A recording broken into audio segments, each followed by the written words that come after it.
एक बहुत बड़ा जनमानस जिसको यहाँ सामाजिक न्याय, समाजवाद और राजनीतिक नारे में इस बात के लिए कभी जागरूक ही नहीं किया गया कि चाहे जितनी भी समाजवाद की बात कर लो, जब तक तुम्हारे बच्चे पढ़ेंगे नहीं तब तक तुम्हारा जीवन सुधरेगा कैसे। मैं गांव-गांव में जाकर जो मूलभूत बात क्या मैं बता रहा हूँ कि भाई गरीबी से निकलने के 3 ही रास्ते हैं। दुनिया में जितने विद्वान हुए उन्होंने 3 ही रास्ते बताए हैं, 3 ही तरीका है गरीबी से निकलने का। या तो आप शिक्षित बनकर नौकरी रोजगार पालो, या आपके पास जमीन हो, खेती किसानी करके अपना स्थिति सुधार लो, या आपके पास पैसा पूंजी हो तो रोजी रोजगार व्यापार करके आगे बढ़ सकते हो। बिहार में 2/3 से ज्यादा लोगों के पास ये तीनों में तीनों सुविधा नहीं है। संख्या में जो आपको भयावह गरीबी दिखती है उसकी एक मूल वजह यह है कि बिहार में एक बड़ी आबादी के पास ये तीनों में तीनों सुविधा नहीं है। उनके बच्चों के पास पढ़ाई की सुविधा नहीं है। बिहार में देश में सबसे ज्यादा भूमिहीन लोग रहते हैं।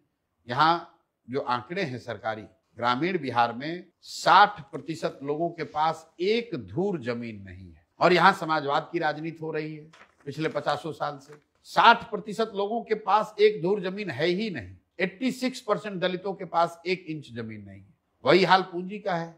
पिछले 30 वर्ष में 26 लाख करोड़ रुपया बिहार के बैंकों ने बिहार से दूसरे राज्यों में ट्रांसफर किया है। तो जब आपके पास पढ़ाई नहीं है, जमीन नहीं है और पूंजी नहीं है तो आप गरीबी से निकलिएगा कैसे। हमने देखा चाहे जितने नारेबाजी करनी है कर लो, जिसको जिताना है जिता लो, जिसको हराना है हरा लो। जब तक इन आधारभूत 3 चीजों को नहीं सुधारा जाएगा तब तक बिहार में आमूलचूल परिवर्तन नहीं हो सकता है। ये न होने के पीछे नेताओं के साथ कहीं ना कहीं समाज, बिहार के लोग, हम और आप दोषी हैं। क्योंकि हमने न कभी पढ़ाई पर वोट दिया, न हम लोगों ने भूमि सुधार के लिए वोट दिया, न हम लोग रोजी रोजगार, पैसे पूंजी के लिए वोट देते हैं। हम लोग वोट दे रहे हैं 5 किलो अनाज के लिए, हम लोग वोट दे रहे हैं मंदिर मस्जिद के लिए, हम लोग वोट दे रहे हैं गुजरात की विकास की कहानी सुनकर, हम लोग वोट दे रहे हैं यहाँ पर बिजली और सड़क के नाम पर। भाई जब तक शिक्षा और रोजगार के लिए वोट नहीं दोगे तब तक सड़क बन भी जाएगा तो उस पर दूसरे राज्यों के लोग आकर गाड़ी चला रहे हैं। हम लोग के लोग तो उस सड़कों को बनाने में मजदूरी कर रहे हैं।